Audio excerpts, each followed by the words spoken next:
اوپر آ جاؤ.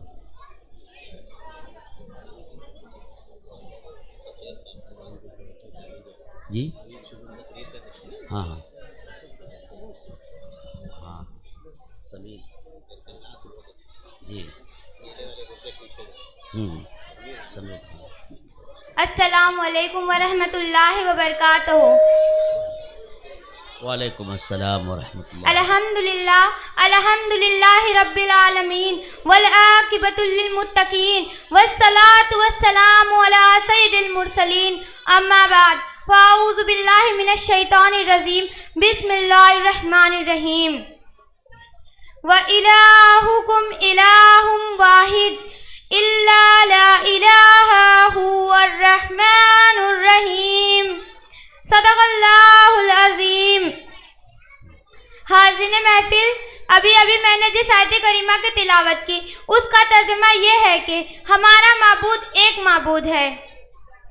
حاضرین محفل، آئیے ایک مرتبہ حضور صلی اللہ تعالی علیہ وسلم کی بارگاہ میں درود شریف کا نذرانہ پیش کریں. پڑھیے بآواز بلند اللہم صلی علی سیدنا مولانا محمد بارک وسلم صلاۃ والسلام علیک یا رسول اللہ صلی اللہ تعالی علیہ وسلم. برادران اسلام، ہمارا کلمہ ہے لا الہ الا اللہ محمد رسول اللہ. سامعین اکرام، اگر آپ غور کریں تو پتہ چلے گا کہ اس کلمے کے اندر دو ٹکڑے ہیں. اس کلمے طیبہ میں دو چیزیں ہیں. اس پاک کلمے میں دو حصے ہیں. ایک ٹکڑا ہے لا الہ الا اللہ اور دوسرا ٹکڑا ہے محمد الرسول اللہ.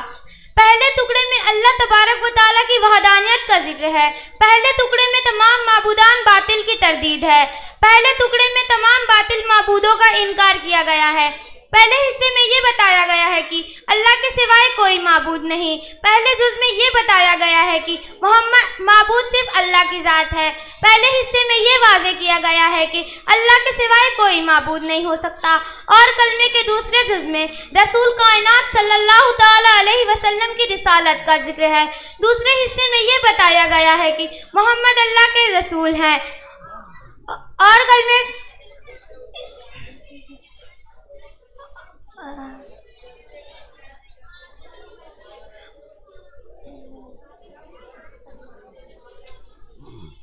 درود شریف پڑھ لیجیے. اللہم صلی علی سیدنا مولانا محمد بارک وسلم صلاۃ وسلام یا رسول یا اللہ. رسول اللہ صلی اللہ تعالی علیہ وسلم. اور کلمے کے دوسرے جز میں رسول کائنات صلی اللہ تعالی علیہ وسلم کی رسالت کا ذکر ہے. دوسرے حصے میں یہ بتایا گیا ہے کہ محمد اللہ کے رسول ہیں.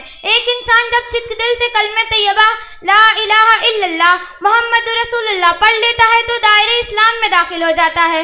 اس کلمے کی بنیاد پر اب وہ سورج کو اپنا معبود نہیں بنا سکتا. اس کلمے کی بنیاد پر اب وہ چاند کو اپنا خدا نہیں بنا سکتا. اس کلمے کی بنیاد پر اب وہ درخت کے آگے اپنا سر خم نہیں کر سکتا. جب انسان اپنی پیشانی کو اپنے معبود حقیقی کے سامنے جھکا لیتا ہے، جب انسان اپنی پیشانی کو اللہ تعالیٰ کی بارگاہ میں جھکا لیتا ہے تو پھر اس کا سر تمام چیزوں کے آگے جھکنے سے محفوظ ہو جاتا ہے.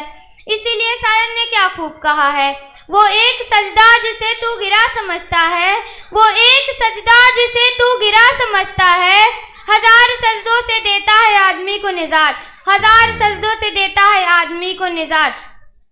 سامعین حضرات، ایک واقعہ میں آپ کی سماعت کے حوالے کرتی ہوں. ایک مرتبہ امام جعفر صادق رضی اللہ تعالیٰ عنہ کی ملاقات ایک ملا سے ہوئی. وہ ملا دہریہ تھا، خدا کے وجود کا منکر تھا، خدا کی ذات کا انکار کرتا تھا، خدا کے وجود کا قائل نہ تھا.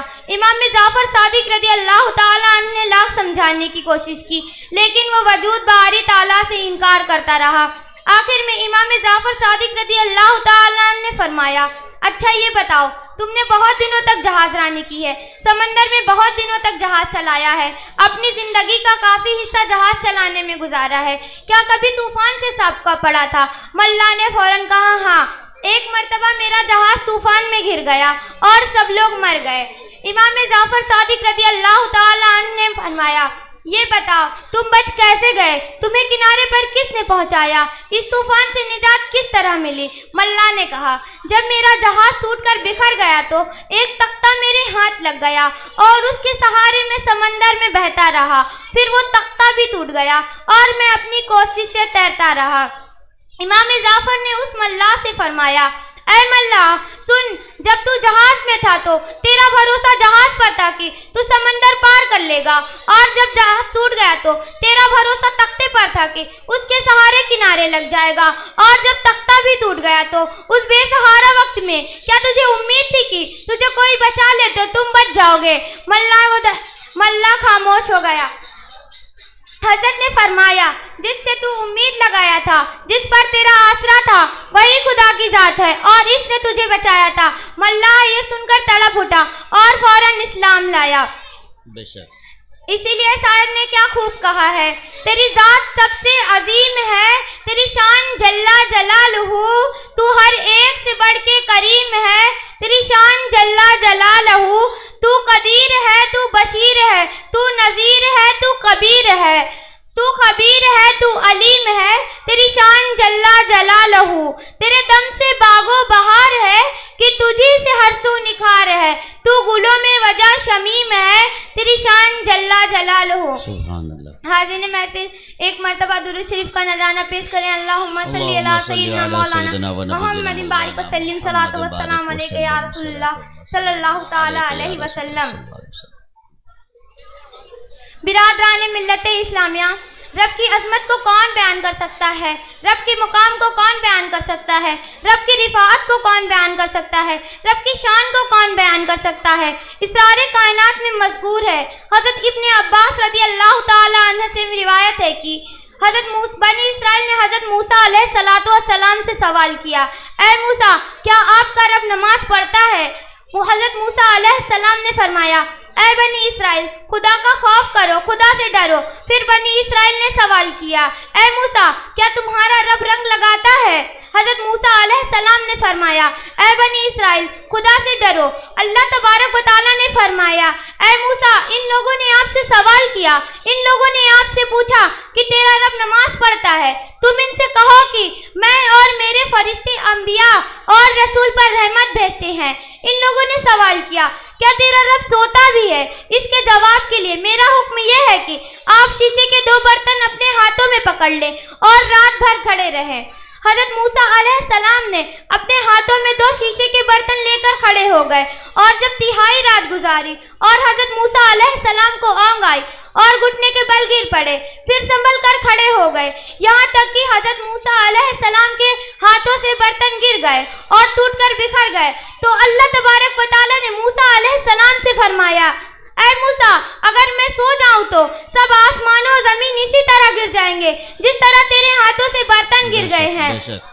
پتہ چلا ہے کہ اللہ تبارک و تعالیٰ نیند سے پاک ہے، اللہ تبارک و تعالیٰ اونگ سے پاک ہے، اسی لیے قرآن مزید ببانگ دہل ارشاد فرماتا ہے، لا تاخذہ سنۃ ولا نوم، اللہ کو اونگ آتی ہے نہ نیند۔ سبحان اللہ، بے شک۔ اسی لیے شاعر نے کیا خوب کہا ہے، امیدوں کے آگے ٹوٹنا اچھا نہیں لگتا، کسی کے آگے ہاتھ پھیلانا اچھا نہیں لگتا، امیدوں کے آگے ٹوٹنا اچھا نہیں لگتا، کسی کے آگے ہاتھ پھیلانا اچھا نہیں لگتا، مجھے السلام علیکم ورحمۃ اللہ وبرکاتہ۔ ماشاء اللہ۔